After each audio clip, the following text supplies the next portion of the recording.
Okay, hello everyone. Nice to see you all here today. Given the topic that I'm talking about today, which really is about keeping up with what's happening and dealing with what's happening at the moment and thriving. I know that my audience today are can-do people. You know, they're the kind of people that want to keep going when they get stuck into something new. So I'm really pleased that I'm talking to you today. So if you don't know a lot about me, I'm Millne-Riley. I'm a self-development coach and trainer. I do a lot of work with confidence. Before I had my own company, I was a behaviour change specialist for local government, among other things. But you might know me as author of Confidence Guru, which is a book that I published last year. So, you know, nowadays I deal mainly with really talented people who are struggling with self-development or empowerment issues. And it's all about getting through a barrier, whether that's an educational one or a skills barrier or a psychological one, so that they can get to the next level. So that's a little bit about me and what I do as a day job. There's been a lot of talk about this, but the events of the last few weeks, month or so, has been difficult in a number of ways, hasn't it? As we grapple really with what this means to our businesses and our personal lives and the country as a whole, I guess. And we've experienced change on just about every level, haven't we? You know, a change to where we work for a lot of us, how we work, whether we can see our families, how we connect with people. And I don't know how many of you here today use Zoom before all this, but I know a lot of people have had to catch up and actually be able to use these things. But so it's been a good learning experience, I guess. But I think the most important thing, the most important message I think I want to start off with is, and this is important, is that this is temporary. Although things may not be exactly the same after all this, it's in the main temporary. And we can forget that when we're in the middle of all this. And I remember, I don't know if anyone's a similar age to me, I'm 54. I remember being 17 in Thatcher's Britain, trying to get my first break, my first job, struggling, getting lots of rejection letters, you know, in those days when they used to send you letters, they don't really now. You know, it felt a bit impossible to get started at that point. But what I'm aware of is that, you know, even at that time, people were making money. And innovators will always make money, regardless of the circumstances.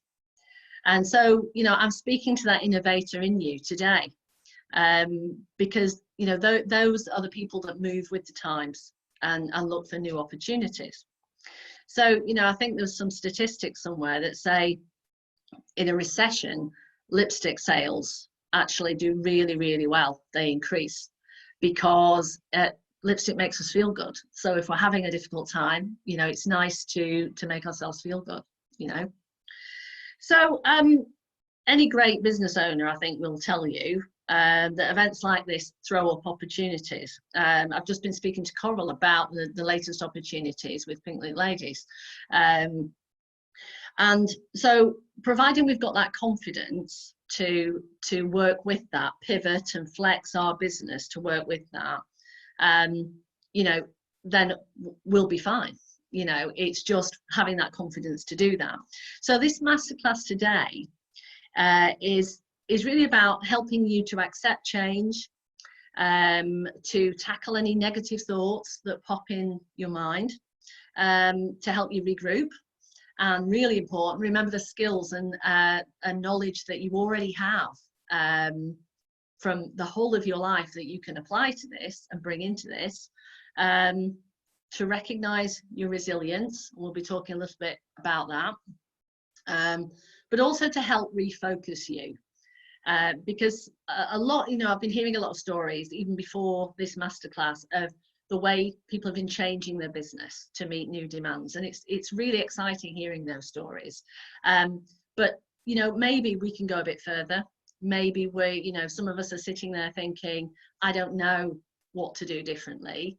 And we're waiting for normality.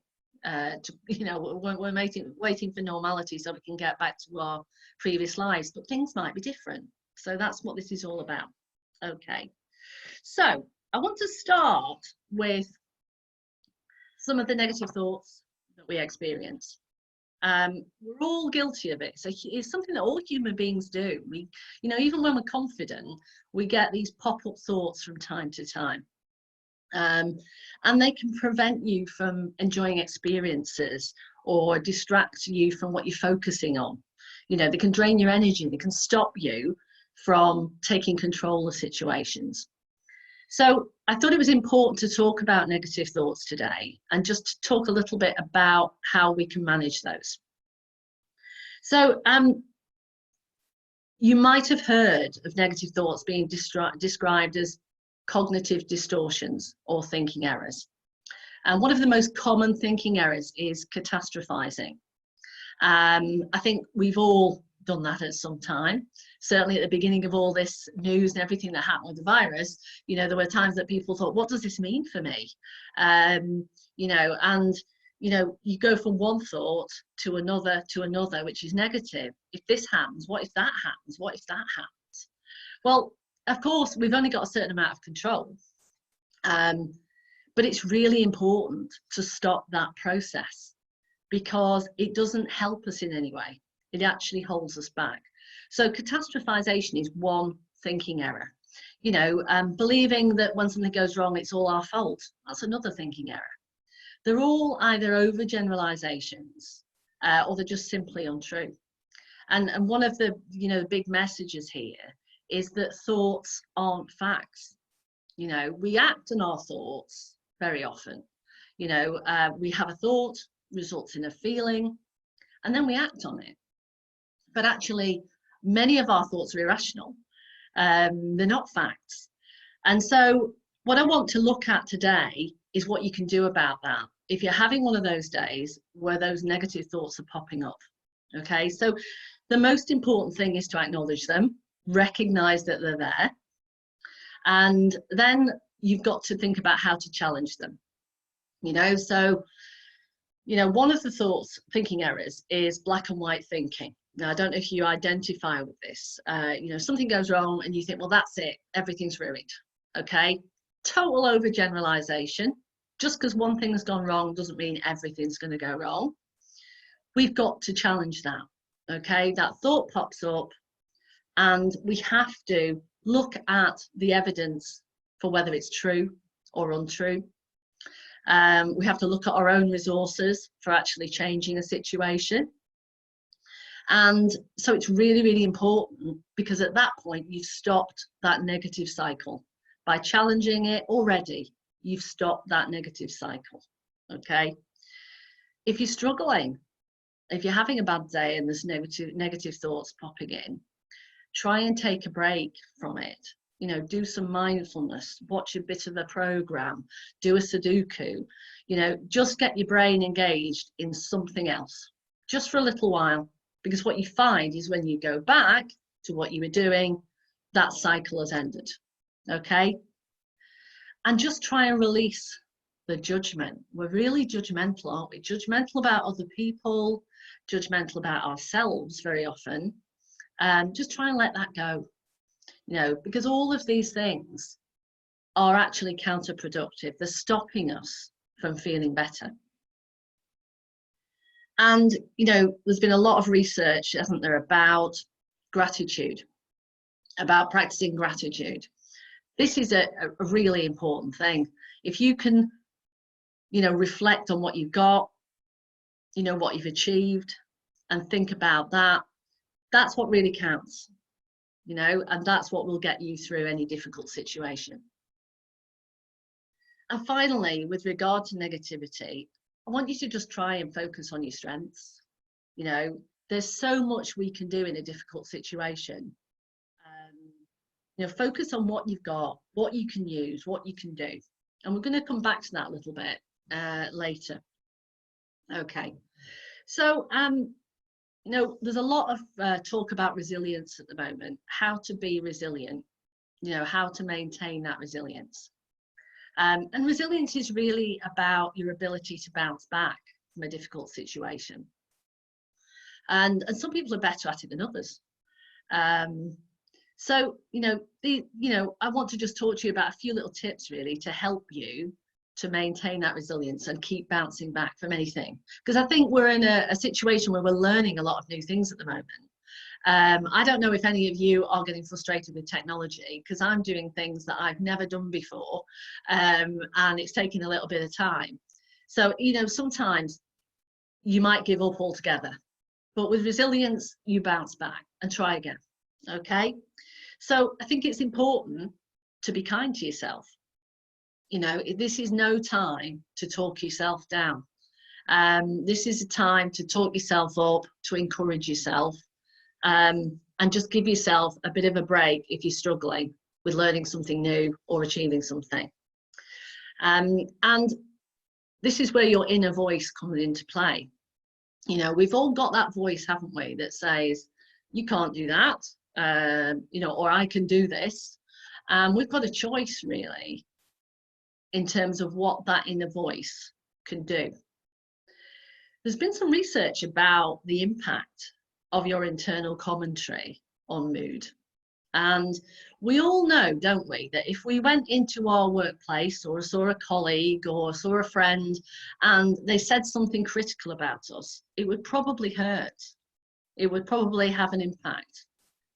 But, you know, the research that was done stated that internal commentary that we criticize ourselves with probably all of the time when we're having a bad day is almost equally as effective.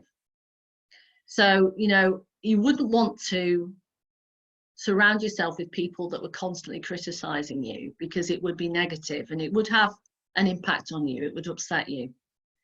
So don't do it to yourselves. You know, this is a time really to encourage yourself and keep yourself going.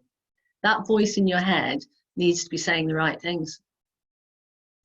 So this is also a time, isn't it, where I think we have been growing, and I think keeping growing is a really important part of resilience, because when we keep growing, we keep pushing ourselves out of the comfort zone, and it gets normal to push yourself out of the comfort zone, and that becomes easier to do.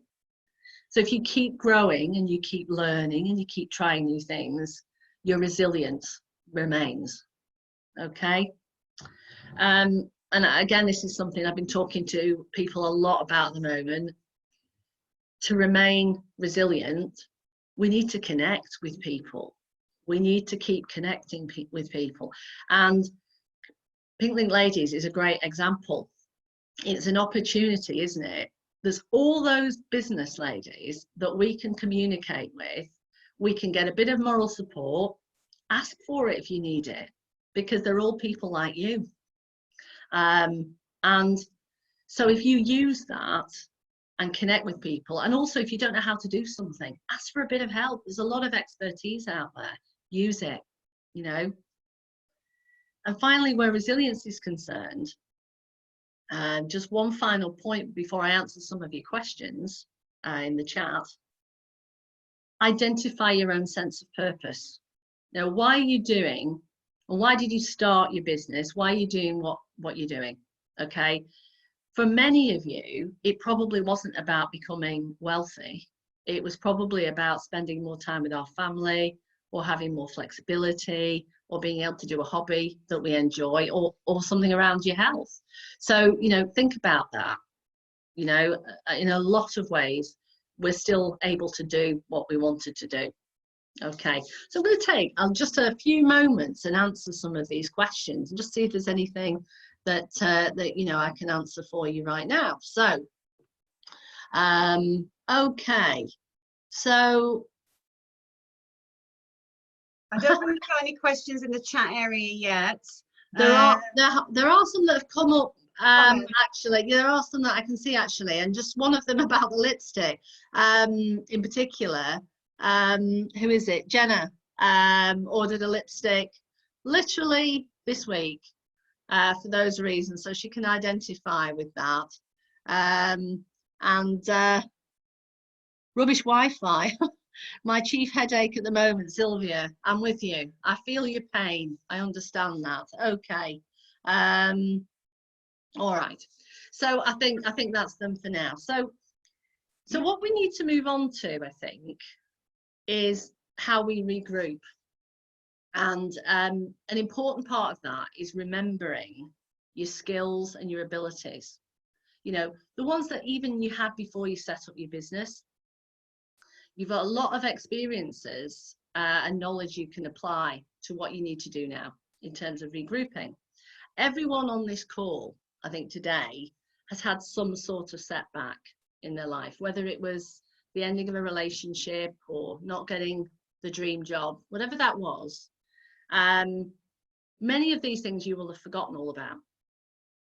But at that time, you know, you did something to overcome your situation.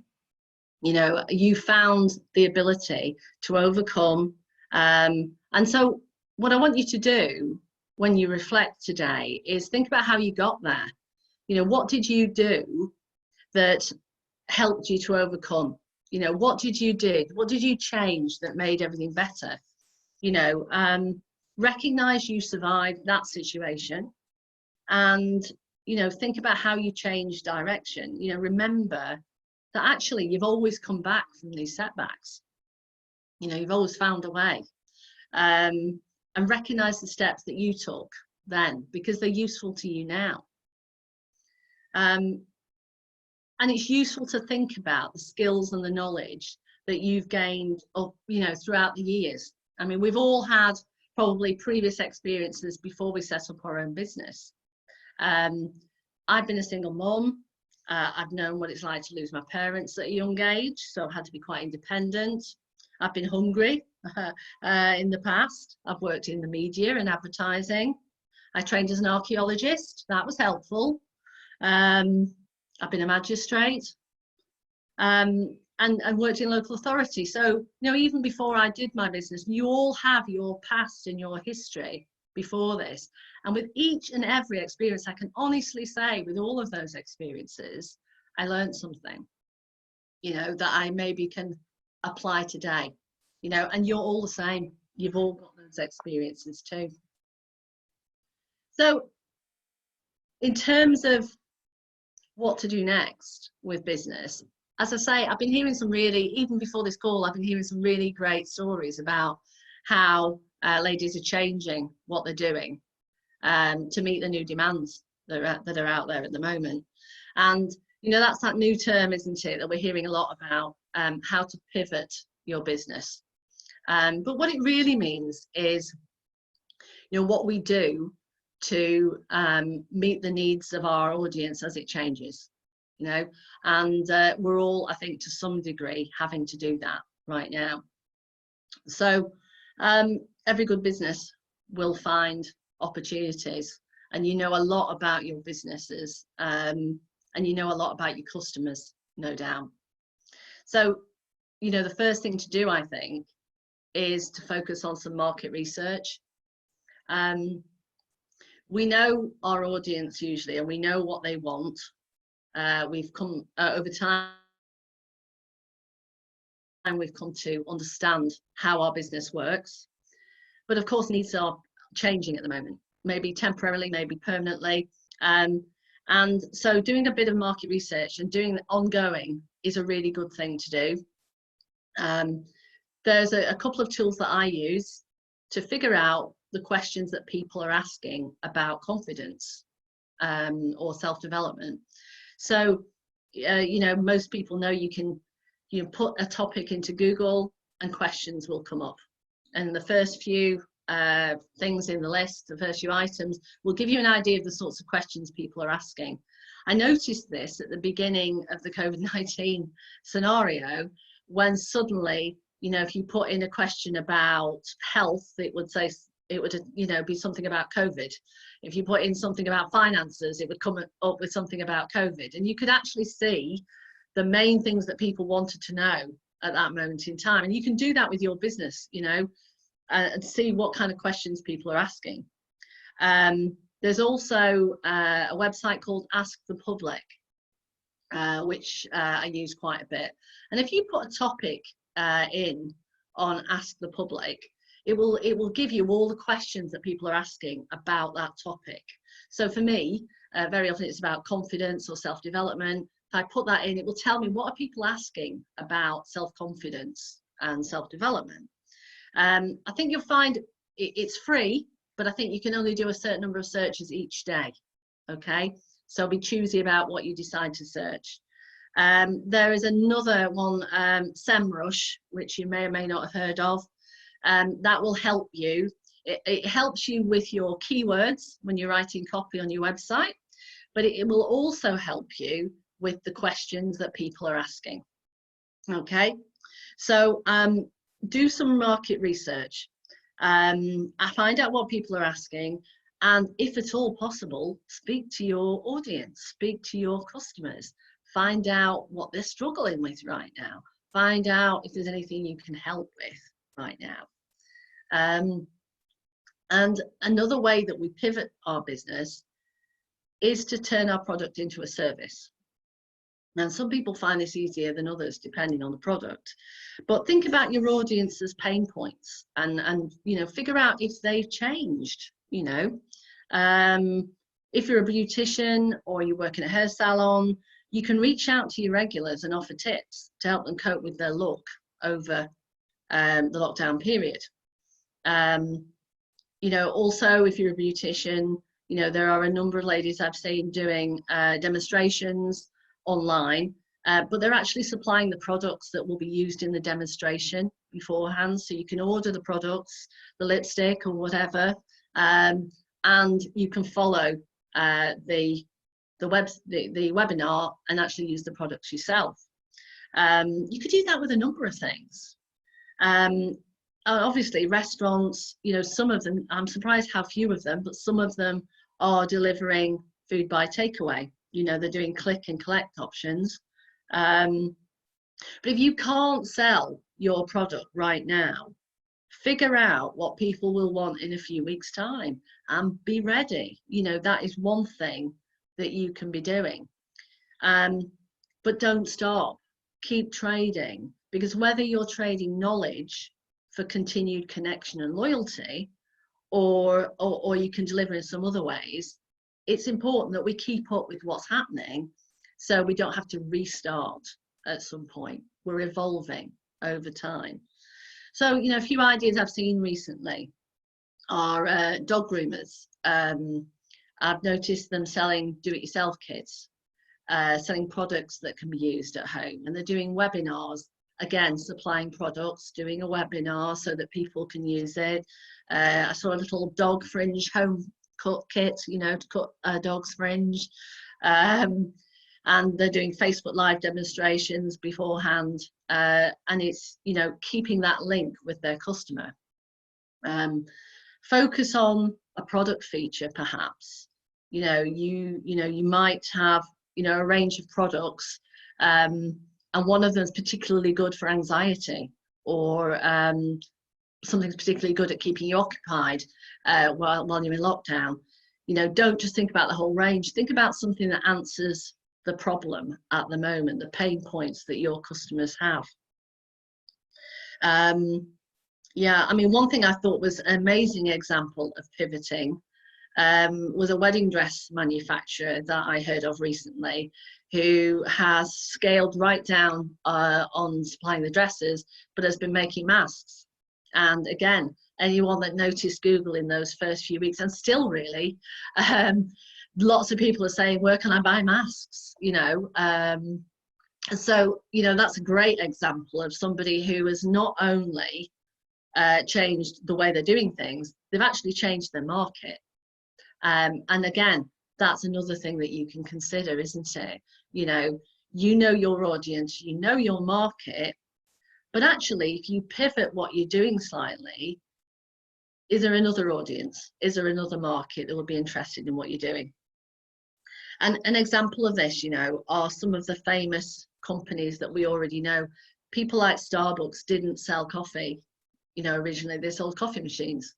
Flickr, which we know as a sort of photo sharing app, used to be a kind of online game, but it wasn't really working in that format, and they realized that customers liked the photo element, so they changed, and that's how they become successful now. So there's a number of really well-known companies who did not set out doing what we know them for. So we've got to keep evolving like they do. That's why they are successful. Okay. So Coral, I'm just wondering if there's any questions that I could answer now, and then I'll just finish up after that. In the chat, there's a couple of people asking you to spell the last one. What was the second website? Is it SEMrush? SEMrush. SEMrush.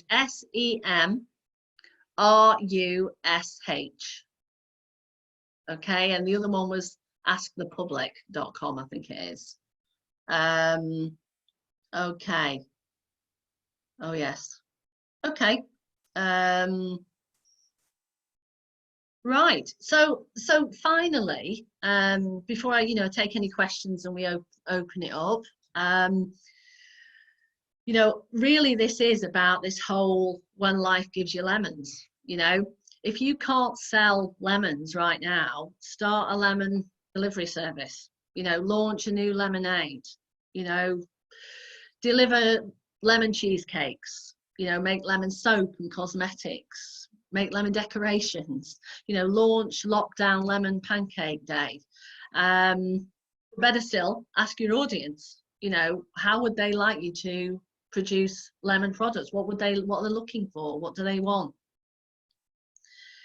This is actually going to be a really important time for us, because those people that are thinking about the things we've been talking about today are the ones that are going to succeed.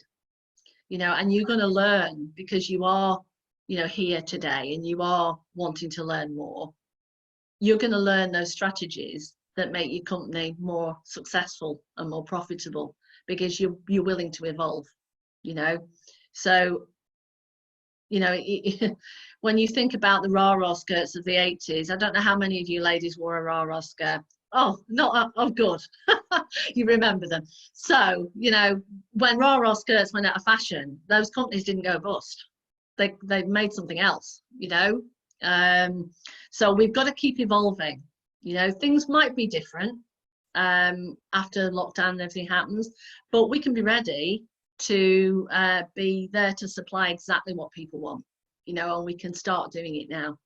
So there's a little quote that I heard recently from a Robert H. Schuller, which I really like on this subject, and he says, tough times never last, but tough people do.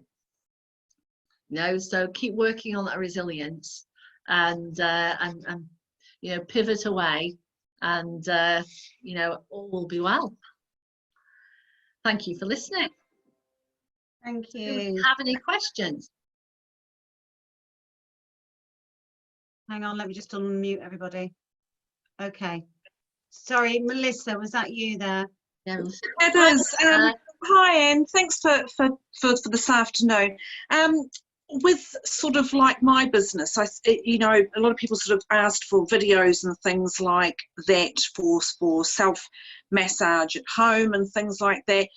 Problem that I've got is that your insurance companies don't like you to effectively train people. You've obviously got to work, yes, like in your industry, we've got to prescribe within our remit, don't we? So I've sort of avoided that. So it's sort of quite tricky. I've been keeping in touch with my clients. I've done letters, I've done tea bags, I've reached out with some self-care tips that are just general things that also could be found on the internet. So then you've got no effective comeback from an insurance purposes and things like that. But it's quite tricky to sort of know where to sort of go when you're sort of a real hands-on sort of business and things like that. I'm looking at an online shop at the moment, and I'm trying to think of things to sort of complement the business, and I've got now the time to work on that shop. But it's difficult to describe. I mean, you're already you're already pivoting, aren't you? You're already thinking about these things, which is great. And you know, what I would say is maybe try and open up this and think about why people come to you in the first place, because there's a lot of reasons why your audience come to you. Yeah. And I was a masseuse myself some years ago, so I understand the market a little bit. And you know, people come for a number of reasons, you know, for health reasons, injuries and that sort of thing, but they also come sometimes for a connection, or they come as a treat, or they, you know, there are a number of reasons, aren't there? And so, you know, I think, you know, when I talk to you about focusing on one feature of one part of your product, you know, I think if you examine that and think about the reasons why people do come to you normally, that's where you'll find that purpose and that thing that you can do while you're not able to do what you're normally doing, you know, in terms of hands-on work. That's what forced me to think about the online shop, because people come to me for the experience. So I've been looking at products to marry up against the treatments, so then obviously when we're out of lockdown, that people can have that extension carried on when I'm not with them. So I've just never had time to develop it really, so that's why I'm working on that now. But what about, you know, things like mindfulness, for example? You know, there are quite a few courses out there to do mindfulness or guided meditations. And again, that's something that you could do online for people. You could even do it individually for people, and they could pay you online, and you could do it via Zoom. So, you know, it's thinking about why they come to you and what they're hoping to achieve at the end of it. And if relaxation is one of those reasons, and it is, there are maybe other ways that you can deliver that. Yeah, okay. That's something I had thought about actually, because people had asked for that on top of the massage. So no, that's great, and thanks very much. I'll work on that. Thank you. Melissa, yes. Can I just say that I was probably one of your last massages the week before I went into lockdown. Do you remember? I do.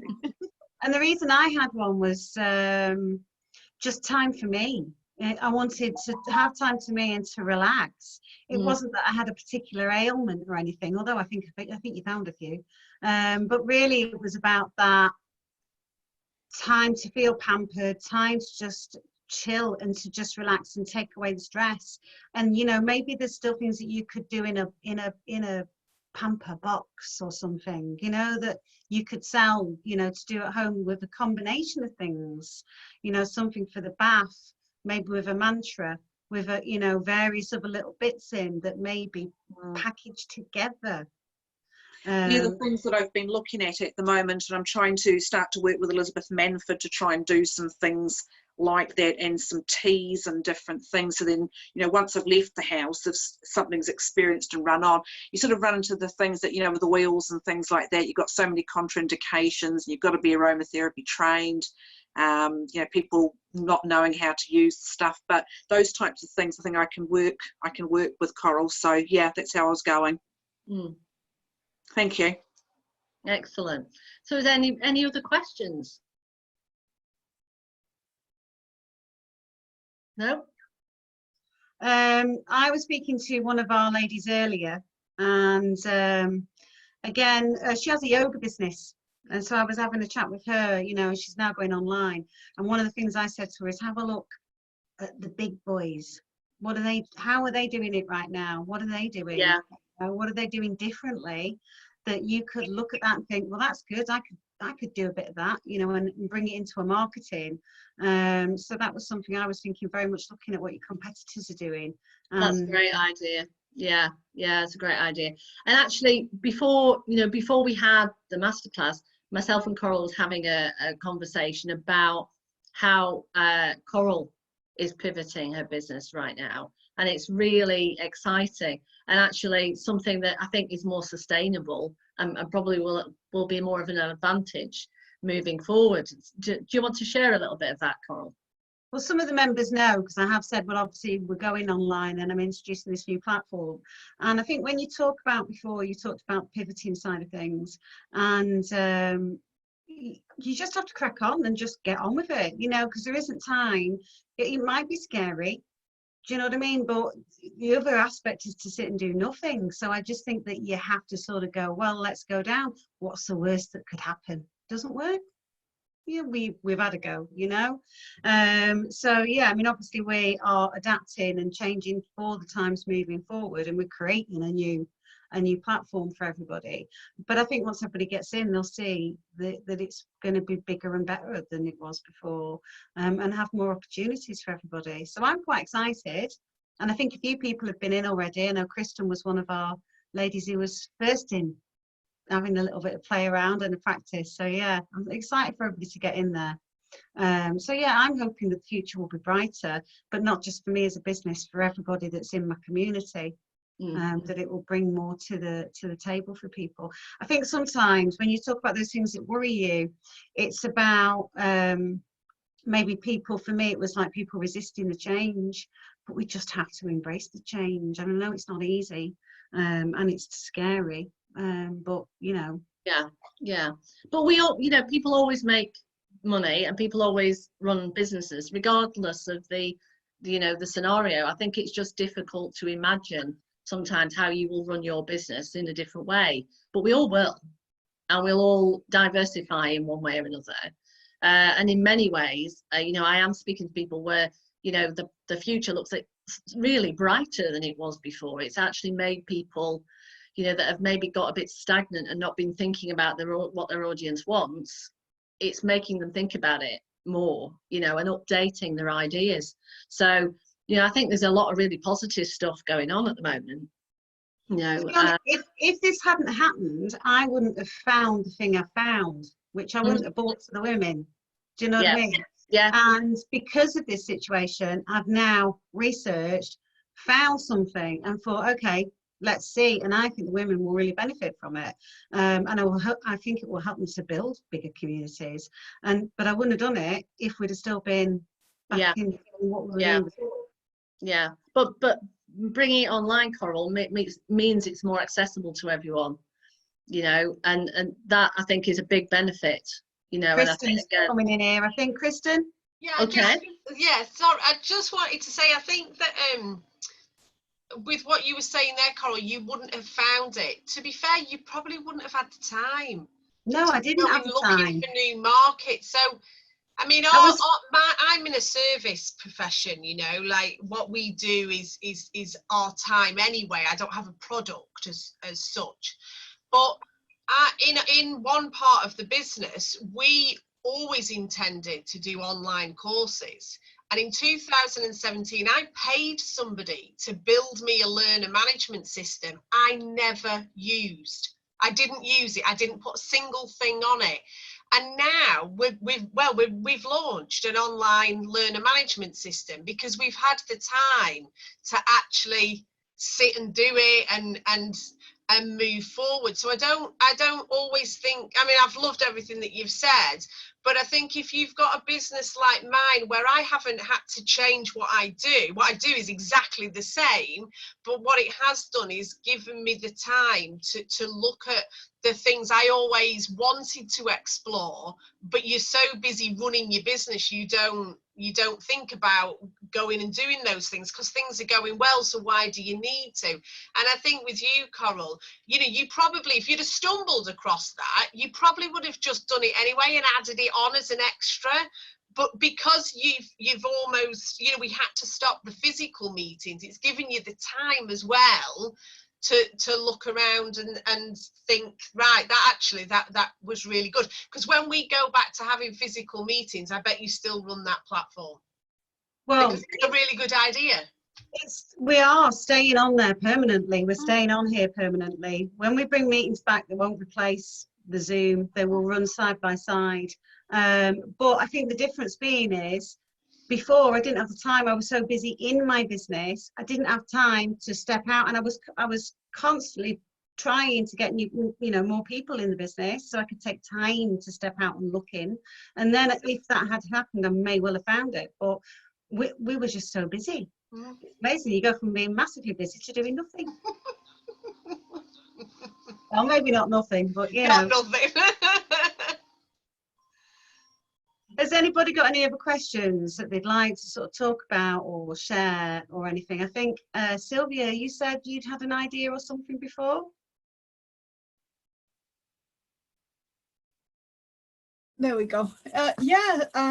Just when Anne was saying about thinking of your clients' pain points, and I'm a very face-to-face sort of person, and obviously with skincare, my favorite thing to do is say, oh, here, try this, and you know, people can try and feel and everything like that. And it was like, all of a sudden, I thought, I can do a video demonstration, and I have become a lot braver on doing on-camera things. You know, a bit like you were saying, you're so busy trying to run round. I'd never taken the time to stop and say, okay, I'm happy with the lighting in my office, for example. You know, it was really dark, and I've actually sorted that, and as a consequence, I feel that I look better on camera. So I'm more likely to do a demonstration to camera because I'm not embarrassed by how the end product looks. So yeah, thank you. Fantastic. Yeah, it's really good. You know, I mean, it has forced us to do things. I found it hilarious that my husband's company, the company he works for, still sent out invoices with first class stamps, you know, in the post. And I used to say, this must cost you thousands a year, putting a first class stamp on every invoice you send out. Why don't you email them? And for years they haven't, but they've had to. Through this, they have had to. So suddenly the company, you know, is more efficient, and they're spending less money. You know, silly things that we've been doing, but actually a lot of what we've been learning is going to make a big difference to our businesses. But if anybody wants to ask a question and they're too shy to ask, or if you think about it later, you know, just email me at anne@confidenceguru.com, and I'm happy to come back to you on it. Anne, could you just type your contact details into the chat area, and then you can copy those down? That's wonderful, thank you. And thank you so much for taking time out to work with us today on this masterclass. It's been really appreciated. Ladies, could we just give Anne a little reaction and give her one of those? Thank you. And if you've got any questions, as Anne said, if you want to contact Anne personally directly, please do so. And don't forget, you can always come through me to get Anne's details. You've all got my details. And before I end the video, just to remind you, it will go up on YouTube. We've got more masterclasses up, and the little pitch from me is, if you're happy what we do, all I ask for is a little review. So if you want to do a review on Facebook or Trustpilot or Google My Business, that's all I am asking for. It's much appreciated. And if anybody doesn't know how to do that, give me a call. Ladies, thank you so much. I'll just unmute you all so you can say ta-ra for now, and I'll catch you later. Bye, everybody. Thank you very much. Thanks, Anne. Bye. Thanks, Carol. Thank you, Anne. Bye then. Take care. Bye. Bye.